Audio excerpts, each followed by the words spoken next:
जी बिस्मिल्लाहिर्रहमानिर्रहीम। आज जो है हमारा लेक्चर नंबर 3 है। सब्जेक्ट आपका statistics, class ICS first year. Topics हमारा बायनोमियल डिस्ट्रीब्यूशन, जो हमने बायनोमियल डिस्ट्रीब्यूशन वाला टॉपिक स्टार्ट किया हुआ था वही टॉपिक्स है। प्रेजेंटेशन बाय ज़ाहिर सलीम, लेक्चरर स्टैटिस्टिक्स। पिछले 2 लेक्चर्स के अंदर हम जो कुछ क्वेश्चंस किए थे डिस्ट्रीब्यूशंस वाले। अब यहाँ थोड़े से नेक्स्ट हट के क्वेश्चन आ गए और ये बड़े इंपॉर्टेंट क्वेश्चंस हैं जो आज करेंगे। आज जो है वो लेक्चर नंबर 3 एक्सरसाइज 9 और क्वेश्चन नंबर 9.15 है। 9.15 पे आ गए आज हम।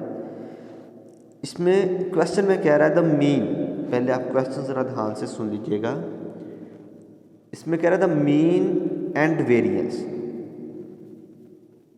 क्वेश्चन नंबर 9.12 में हमने मीन एंड वेरिएंस निकाला था। यहाँ पे उसने बायनोमियल डिस्ट्रीब्यूशन की बात कर रहा है, सिर्फ डिस्ट्रीब्यूशन की नहीं, डिस्ट्रीब्यूशन टेबल की नहीं बात कर रहा, बायनोमियल डिस्ट्रीब्यूशन की बात कर रहा है।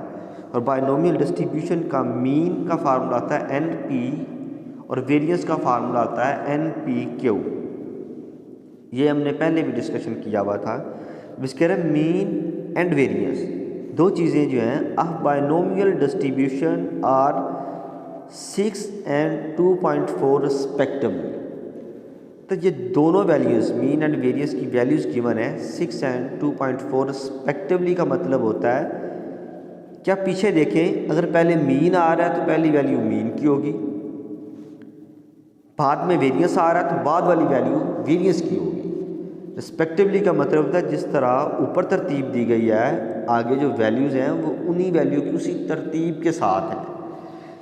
The mean 6 and variance of binomial distribution 2.4 respectively. Find P and N. P and N, the two parameters of binomial distribution. Binomial distributions के 2 पैरामीटर्स होते हैं, एक N एक P। 2 पैरामीटर्स होते हैं बायनोमियल डिस्ट्रीब्यूशंस के। और इस चैप्टर के हम डेफिनेशंस मैं आपको रीड आउट करवाऊँगा सारे यहाँ पे, और आप याद भी साथ साथ कीजिएगा। उसमें हम ये चीज़ें पढ़ेंगे जो मैं आपको बता रहा हूँ। द बायनोमियल डिस्ट्रीब्यूशन के N एंड P की वैल्यू आपने निकालनी है। पैरामीटर्स जो हैं मीन एंड वेरिएंस आपको गिवन है। मीन, यहाँ पे सॉल्यूशन पे आ जाते हैं क्वेश्चन के।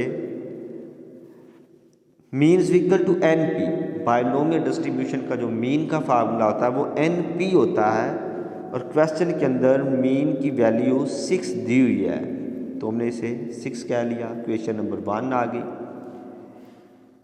वेरिएंस, बायनोमियल डिस्ट्रीब्यूशन का वेरिएंस जो है उसकी वैल्यू 2.4 दी हुई है। वेरिएंस VAR शॉर्टकट में लिखते हैं और इसका फार्मूला होता है NP एंड Q।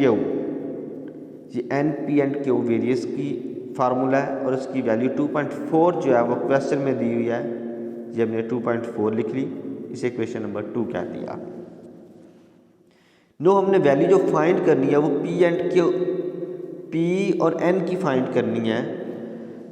तो हमने ये वाली putting NP is equal to 6, ये वाली क्वेश्चन जो है फर्स्ट वाली NP इज इक्वल टू 6, ये क्वेश्चन 2 के अंदर रख दी। यानी कि NP और यहाँ पे भी NP देखें सेम है, तो NP की वैल्यू क्वेश्चन नंबर 2 के अंदर पुट कर दी। ये NPQ इज इक्वल टू जो सेकंड वाली क्वेश्चन है वो इज इक्वल टू 2.4 थी। इसमें NP की वैल्यू की जगह पे 6, ये जो था ये 6 इधर रख दिया, पीछे क्यूब आ गया, क्यूब ऐसे ही लिख दिया, इधर 2.4 है तो 2.4 आ गया। यहाँ पे 6 क्यूब के साथ मल्टीप्लाई हो रहा है तो उधर जाके क्या हो जाएगा, डिवाइड। अब इस इक्वल वाली साइड वाली इक्वेशन में जो एक साइड पे मल्टीप्लाई हो रही होती है चीज़, वो सेकंड साइड पे जा पे डिवाइड हो जाती है। तो जो 6 इधर मल्टीप्लाई हो रहा था उधर जाके क्या हो गया, डिवाइड। इन दोनों को आपस में डिवाइड कर दिया तो Q की वैल्यू आ गई 0.4।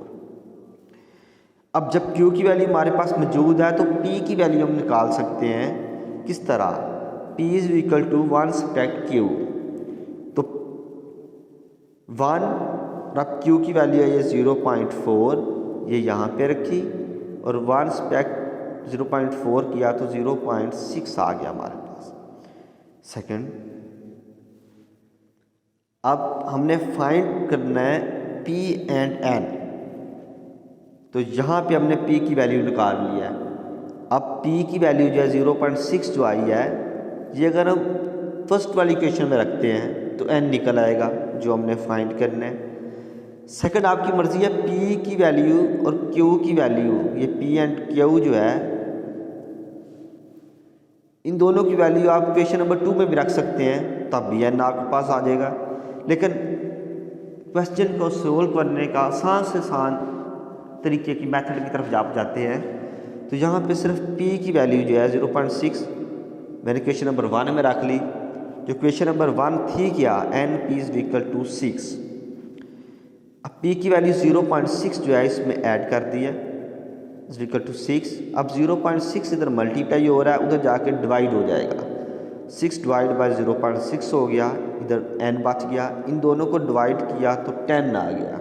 अब n की वैल्यू क्या आ गई, 10। Hence the parameter of binomial distribution, हमने n एंड P की वैल्यू हमने फाइंड करनी थी, तो n की वैल्यू 10 और P की वैल्यू 0.6 आ गई। क्वेश्चन हमारे पास सॉल्व हो गया, जो हम फाइंड करना चाह रहे थे वो हमने फाइंड कर लिया। सेकंड क्वेश्चन इसी से मिलता जुलता है, 9.16 एक्सरसाइज नंबर 9 का ही, लेक्चर नंबर 3 में ही। अब इस क्वेश्चन को हम ज़रा रीड करते हैं, फिर इसके जो है वो सोल्यूशन मैन्यूअल पे जाएंगे। The if the probability of the defective bolt is 0.1। अब जी पहली डिस्कशन हमने कर ली है कि जो क्वेश्चन के अंदर प्रोबेबिलिटी दी होगी वो P की वैल्यू हमेशा दी होगी। तो यहाँ पे कह रहा है if the probability of a defective bullet is 0.1, तो P की वैल्यू 0.1 है।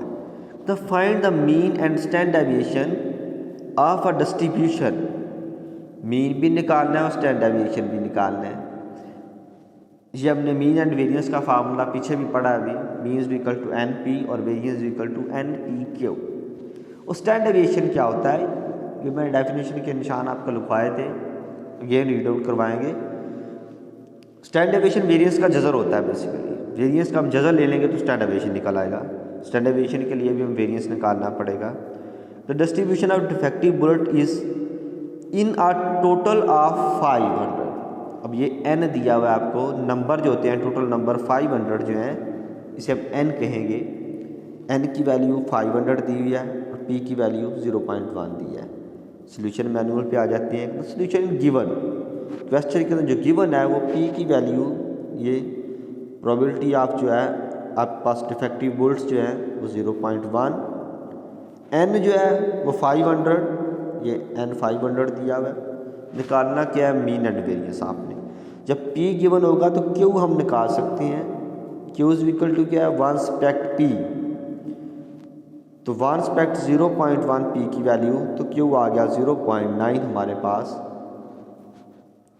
नो मीन का फार्मूला क्या है, NP, n की वैल्यू मौजूद है 500, P की वैल्यू 0.1 मौजूद है, इसको दोनों को मल्टीप्लाई कर दिया, मीन्स इक्वल टू 50 आ गया। अब स्टैंडर्ड डेविएशन के लिए हमें वेरिएंस निकालना पड़ेगा। स्टैंडर्ड डेविएशन क्या होता है, बेसिकली जो हमने फाइंड करना है स्टैंडर्ड डेविएशन को SD से हम कहते हैं, और ये होता है वेरिएंस का जज़र। वेरिएंस वाली जो वैल्यू है उसका हम जज़र ले लेंगे तो स्टैंडर्ड डेविएशन आ जाता है। लेकिन वेरिएंस किस तरह निकालना है, अपने वेरिएंस का फार्मूला है NP एंड Q। n की वैल्यू 500, P की वैल्यू 0.1 और Q की वैल्यू 0.9, ये वैल्यू इधर रख दी है सारी। अब इन तीनों को कैलकुलेटर के बाद से मल्टीप्लाई करेंगे तो वेरिएंस इक्वल टू 45 आ जाएगा। निकालना क्या हमने, standard deviation. Standard deviation variance का जज़र, तो वेरिएंस यहाँ पे रखा आपने, उसका जज़र ले लिया, स्टैंडर्ड डेविएशन आ गया 6.70। जज़र लेंगे 45 का तो 6.70 0.82 आ गया। नो मीन 50, पीछे जो हमने निकाला है ये मीन 50 और स्टैंडर्ड डेविएशन क्या निकला है 6.7082। सिंपल इस दोनों क्वेश्चन है और पेपर पॉइंट ऑफ व्यू के लिहाज से बड़े इंपॉर्टेंट्स हैं ये। उम्मीद है कि आपको समझ आ चुकी होगी। अगर आपको बात समझ नहीं आई तो उसके बाद हम डिस्क्रिप्शन में आप पूछ सकते हैं, या फिर आप जो है इसी यहाँ पे भी टेक्स्ट करके इसके बाद क्वेश्चन में आप जो है वो पूछ सकते हैं जो आपको समझ नहीं आया। थैंक यू, अल्लाह हाफिज़।